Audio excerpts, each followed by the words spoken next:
screening of my new play, Titus Andronicus, but I could use a little break. Have you some crystallized fruit? I'm afraid not. Ah, then some mutton. No. Ah, that's right. So, in provident name, Dave, state thy name and thy business, please. I am Nigella Gibbs. I have come here from the Ye Old Community Theatre in Liverpool. Liverpool. Ah, yes, the 10-minute play festival, yes. Well, must have been 8 months since I just submitted that little gem. Quite happy will I be to attend, but I refuse to do a talk back afterwards. No. Out of respect to your sterling reputation, I have come here with the unpleasant news that we did not select your play. I say that with the deepest regret. You did not choose King Cecil the Only? You did not choose King Cecil the Only? It was not my decision. There was a selection committee. You're telling me that this was not good enough to get into the Liverpalooza Summer Schultz Festival? Well, this year. But you are welcome to resubmit to our Winter Wacky Festival. Oh, vile, rank, fishmongers, that's your Liverpool audience. You're telling me that my play did not live up to the high standards of those who scale Barracuda? Well, you'd be surprised. Some are very knowledgeable. When they're out to sea for many a fortnight, they often discuss theatre. Oh, you wound me to the quick. My very vitals are pierced. You know that I am the greatest living playwright. I will remain the greatest living playwright even after I'm dead. You are indeed, sir. And to honor that, we'll waive the submission fee. You varling! 500 years from now, people will be performing my play in countries that have not even been discovered or pillaged yet. As long as there are pretentious actors, my words will be spoken, and there will always be pretentious actors. Well, you need not shower me with your self-praise. I am a huge admirer. When you're not writing anti-Semitic plays like Richard Venice, you really are a master. It is not anti-Semitic. Shylock was originally envisioned as an Italian, but the actor who portrayed him had a Yiddish accent. I love Jews. They're the only ones that show up on Wednesday matinees. Well, you know, in committees, there's always one that wants to do Chaucer every year. Oh, God's teeth! This is an outrage. You know I even have a Tony. Oh, a Tony! Yes. What's a Tony? I'm not quite certain. Some fella named Tony who's a dentist, is a big theater goer. He gives out these awards every year. Does this recognition entitle you to anything? Yes, 3 teeth cleaning. Well, that's all well and good, but those are your full-length plays. Takes me the exact same span of time to write a 10-minute play as it does a full length. It does? Yes, just about an hour. Well, the competition was very stiff. We only accept 10 plays, and this year, well, we received 14. Yeah. Answer me this, prithee, tell me. Did Marlowe get in?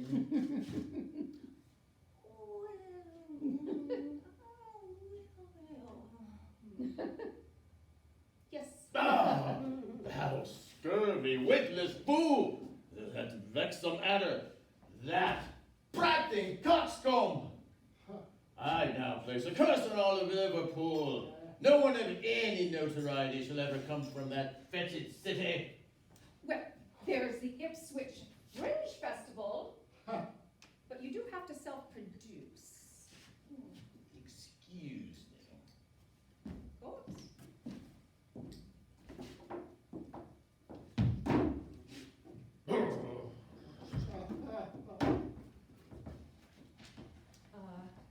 What are you doing? My rage has no bounds. I'm rewriting the ending of Titus Andronicus. I was going to end with a celebratory feast, but now I'm going to have everyone kill themselves in the most disgusting fashion. You just wait. This will be my biggest hit. Perhaps if you went in a different direction this year? Like what? Well, your play was very, well,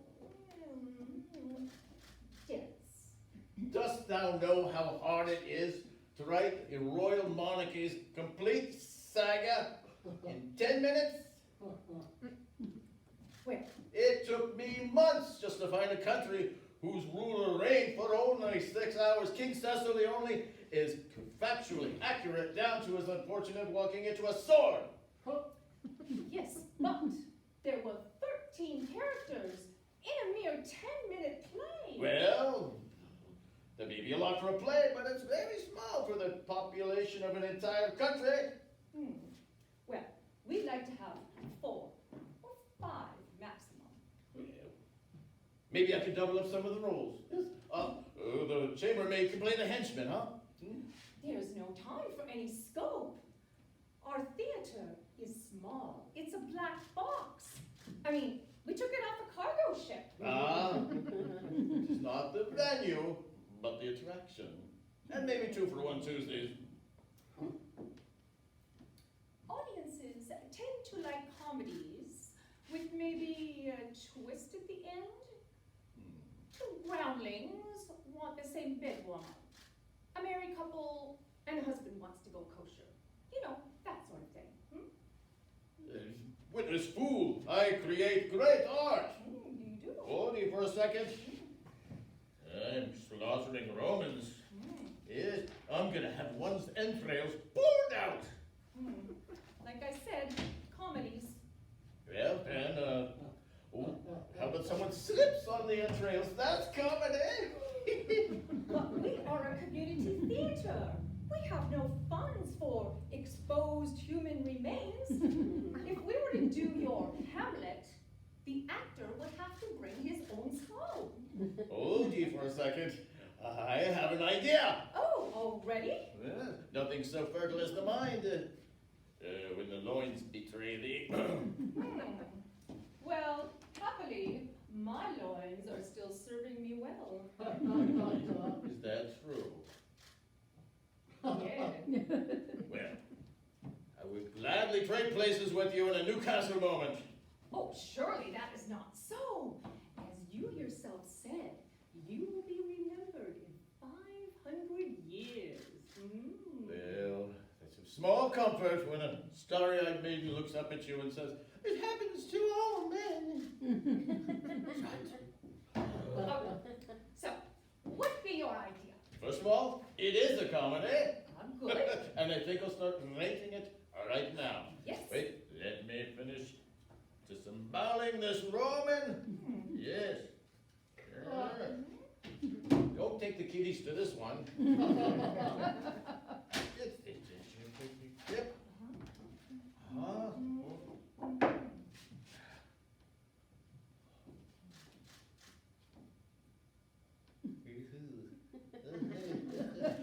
A young couple is on a first date. Oh, a promising start to be sure. This is not my first host competition. Could the characters be generic enough that actors of a different ethnicity could play them? What? 'Tis a new policy that our theater is starting. And what diversity do you have in Liverpool in 1593? 'Tis the right thing to do. Fairness and all. Fairness? What fairness? All the women's parts are played by men. And there's maybe 3 men in the entire kingdom with decent enough legs to pull it off. 'Tis a start. as you desire. The guy will be Larry. The girl will be Brittany. Yes. All right. I want to see. Joke! Ha ha! Joke! Ha ha! Yes. Now, shall I have the waiter killed? No, joke! Ha ha! Yeah. Yes. Yeah, you desire a twist, young madam. How's this? It is set in a Chinese restaurant. Larry does not know how to use the chopsticks. A poor impression maketh he, I faith. Does it have to be a Chinese restaurant? Yes. It can be Indian or Ethiopian? And who eats curry with chopsticks? Listen, Don't disturb me not. I am writing. But you see, Peace and on, hold ye. I'm already on page 8. You desire a twist, madam. Oh, what's this? At the end of the meal, the waiter... Could it be Polish? No, the waiter comes to the table with tiny cookies. Inside the cookies are predictions written on tiny scraps of paper. Predictions foretell the future. Yes, will the people fall in love? Will they go their separate ways? Will they commit a double suicide? And here's the big twist. All of the predictions are in Chinese. But William... No, they can't be in German.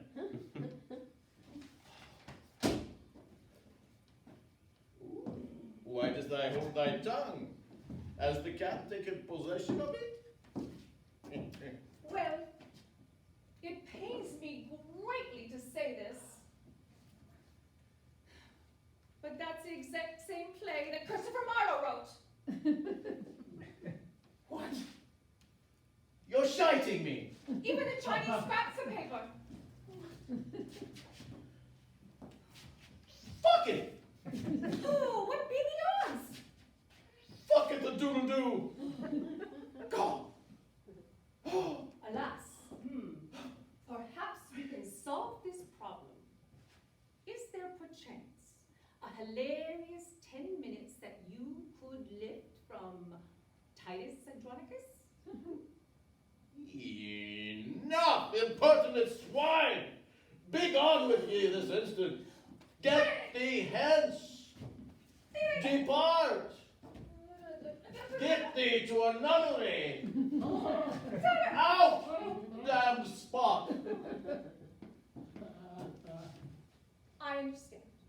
And again, my apologies. If thou ever comes to Liverpool, an almondine dinner is on me. Oh, to hell with you and your 10-minute plays.